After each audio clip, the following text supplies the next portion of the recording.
Everybody like and subscribe, praise the bell icon. Story number 1. In the fall of 2017, a 24-hour McDonald's just off the interstate in rural Indiana became the setting for a bizarre and truly chilling sequence of events that to this day remain unexplained. The location, usually a late-night stop for tired truckers and local teens, had a night shift crew of 4. Among them was Elena, a 19-year-old college dropout working to save up for community college, and Marcus, a quiet cook in his 40s, who never said more than a few words unless spoken to.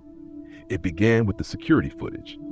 One of the morning shift managers, Gina, was reviewing overnight tapes after a customer claimed she saw someone standing in the play area at 3:17 a.m., an area that had been locked and closed off since 11 p.m. When Gina played back the footage, her stomach dropped. At exactly 3:17, a tall figure appeared in the far corner of the playroom, facing the camera. The image was grainy, but the figure didn't look like anyone who worked there. It was too tall, well over 7 feet, and seemed to be wearing something like a mascot head, but it wasn't Ronald McDonald or any corporate character. Just a large, bulbous, smiling mask with unblinking eyes. The strangest part, no one opened the door to let this figure in. It wasn't visible in the dining area before that moment, and the cameras never captured it entering or leaving. It simply appeared, then disappeared 30 seconds later. That night, Elena was back on shift. She hadn't seen the footage yet, but noticed Marcus acting strangely. He kept glancing toward the play area windows as if expecting something. At one point, Elena saw him standing motionless, staring into the blackened glass. When she asked if he was okay, he turned slowly and whispered, "Don't let it in." She laughed nervously, assuming he was joking, but Marcus didn't smile. He just walked back into the kitchen and didn't speak the rest of the shift. Over the next few nights, things escalated. The motion detector lights in the play area would flicker on and off even though no one had gone in. A mop bucket was found overturned and dry, even though it had just been filled minutes before. And several times, Elena swore she could hear soft, garbled children's laughter through the drive-thru headset, despite no cars being outside. One night, shortly after 3:15 a.m., Marcus went missing. Elena had just seen him loading the fryer, then stepped into the back for supplies. When she returned, he was gone. His coat, phone, and keys were still in the break room. They called his name, searched the bathroom, even the walk-in freezer, but he was nowhere. Police reviewed the footage. This time, the camera in the play area showed something else, Marcus standing completely still in the center of the room.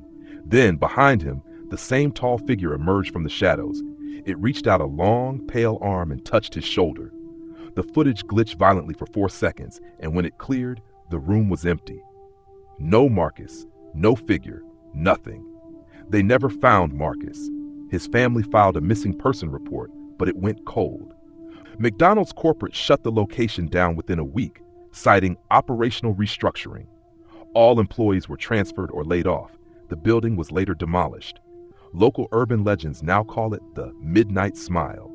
Some say it still appears at fast food joints across the Midwest, always around 3:17 a.m., always in places with locked playrooms or abandoned ball pits. If you're working late and you feel like someone's watching from the shadows of the play area, don't check, don't move, and whatever you do, don't smile back. Story number 2. In 2019, a small town in Arizona was rocked by a series of strange disappearances. The local high school, which had been standing for decades, became the center of these chilling events. It was just an ordinary high school until things started to change. The first incident was relatively harmless. A student named Heather, a shy sophomore, reported that she'd heard someone whispering her name while walking to class. She shrugged it off, thinking it was just the wind or perhaps one of her friends playing a prank. But the whispers grew louder, and they began to follow her around. One day, as she stood by her locker, she heard a voice behind her. "Don't go to class today." She spun around, but no one was there. A few days later, she vanished. The school searched every corner of the building. There were no signs of struggle, no indication of where she might have gone. Heather simply disappeared, as if she'd never existed. Then, more students started reporting similar experiences. But it wasn't just the whispers. The hallways felt colder, the lights flickered for no reason, and shadows seemed to stretch unnaturally. Most unsettling of all, though, was the old janitor's closet in the back of the school. The closet had been there for years, a room barely anyone ever used. But late at night, it was the source of strange noises. Some said they heard tapping, others heard crying. A few claimed to have seen something, an indistinct figure standing motionless behind the door. One teacher, desperate to get to the bottom of things, decided to investigate. He took a flashlight and entered the closet. He was never seen again. His disappearance was the tipping point for the school. The entire community was shaken. Students and staff refused to go near the closet, and rumors began circulating that the building was cursed. But the strangest part? There was no record of a janitor ever working there. No one had ever seen anyone go in or out of the closet. It was as though it had always been empty, yet something lurked inside. A group of brave, or perhaps foolish, students decided to try and uncover the truth. They snuck into the school one night after hours, determined to face whatever was haunting them. Armed with nothing but flashlights and a sense of dread, they made their way to the closet. One of the students, Eric, pushed the door open, and the others followed. Inside was a narrow, suffocating space. The air felt thick with an oppressive weight. As they shined their flashlights around the room, they noticed something strange. A mirror, wedged into the corner, covered in layers of dust. No one had ever seen this mirror before. It was old, with an ornate frame, and it shimmered unnaturally under their lights. Suddenly, the door slammed shut behind them, trapping them inside. The air turned frigid. They heard a low, raspy voice behind them, whispering their names. Panic set in. The students scrambled to open the door, but it wouldn't budge. One by one, their flashlights flickered and went out. The last thing Eric saw before his light died was the reflection in the mirror, a figure, pale and gaunt, standing behind them. It grinned, revealing teeth that seemed too sharp, too long. When the janitor arrived to open the school the next morning, he found the closet door ajar. Inside, the room was empty. There were no signs of the students, only the mirror, now cracked in half. The authorities never figured out what happened to them, and the school was eventually shut down. It wasn't the budget cuts or lack of enrollment that led to its closure. People said the school was cursed, haunted by something that had been there long before the building was constructed. Rumors still circulate to this day about the mirror, about the figure that lurks in the shadows, waiting for someone to look into it. If you listen closely enough at night, you might hear the whispers again, warning you to stay away. Story number 3. In the summer of 2020, just as travel began to resume after a long lockdown, a young couple, Amy and Daniel, decided to take a spontaneous road trip through the Pacific Northwest. They were adventurous, always seeking out the unusual, the forgotten. That's how they ended up stumbling upon an abandoned McDonald's off a lonely stretch of highway in northern Oregon. The location had closed years ago. No sign, no lights, weeds growing up through the cracks in the parking lot. But what caught their attention was how intact everything still was.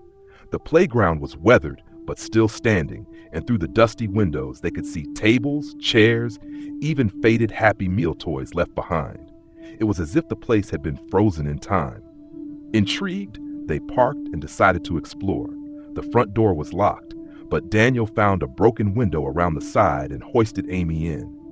The air inside was stale, thick with the scent of old fryer grease and mildew. They moved slowly, using their phones as flashlights, laughing nervously as they tiptoed around overturned chairs and moldy uniforms. Everything was coated in a layer of dust, except the counter. The stainless steel counter looked polished, as if someone had wiped it down recently. Daniel frowned, brushing his fingers across the surface. It was cold, almost wet. Then they heard it, the sound of the drive-through speaker crackling to life. Static at first, then a garbled voice, low and distorted. "Welcome back." Amy froze. "Did you hear that?" she whispered. Daniel nodded, but before he could speak, the fryer behind the counter clicked on. The ancient machine roared to life, bubbling violently though nothing was in it. One of the overhead menu lights flickered and began displaying long discontinued items. McDeal, McPizza, a smiley meal. The lights overhead blinked erratically, and a faint scent of fries and ketchup filled the room. The register drawer suddenly snapped open, making them both jump. But there was no money, just dozens of old photos, all black and white, all of children sitting in booths. Every photo had one thing in common. In the background, near the window, stood a man in a tattered McDonald's uniform and a paper hat. His face was smudged, impossible to see clearly, but in every photo, he was staring directly at the camera. Amy dropped the photo she was holding and backed away. That's when they heard the laugh. It was faint at first, echoing through the building, childlike, playful, but wrong. It had a sharpness to it, like someone pretending to laugh the way a child would. Then it repeated, and again, closer each time. Daniel grabbed Amy's hand, and they sprinted toward the window they'd entered through. But it was no longer broken. It had been replaced. Frantically, they ran to the back exit, but the emergency door wouldn't budge. The playground lights outside flickered on, though the building hadn't had power for years. Through the smudged glass, they could see movement, something darting between the jungle gym and the slide. The laughter grew louder. Then from the kitchen came the clang of a tray falling. Slowly, they turned. Standing behind the counter was the man from the photos. His uniform hung in tatters, and his face, it wasn't right. The skin was too tight, stretched into a permanent smile that didn't reach his eyes. His head tilted slowly to the side as he raised one gloved hand and waved. From the back of the restaurant, a chorus of small, shuffling footsteps began to echo. Amy screamed. The next morning, a highway patrol officer noticed their car in the lot, doors open, keys in the ignition. But the building was empty. No signs of forced entry, no broken window, no sign of Amy or Daniel. The officer stepped inside briefly, but said he felt something wrong the moment he crossed the threshold. The building was finally demolished a few months later after another group of teens reported strange activity and went missing. Local legends call it the McForgotten, an urban myth about an old franchise location where time distorts and something lurks, wearing the smile of a clown that was never meant to be real. Some say you can still hear the drive-through speaker crackle to life on foggy nights, offering a smiley meal to no one in particular.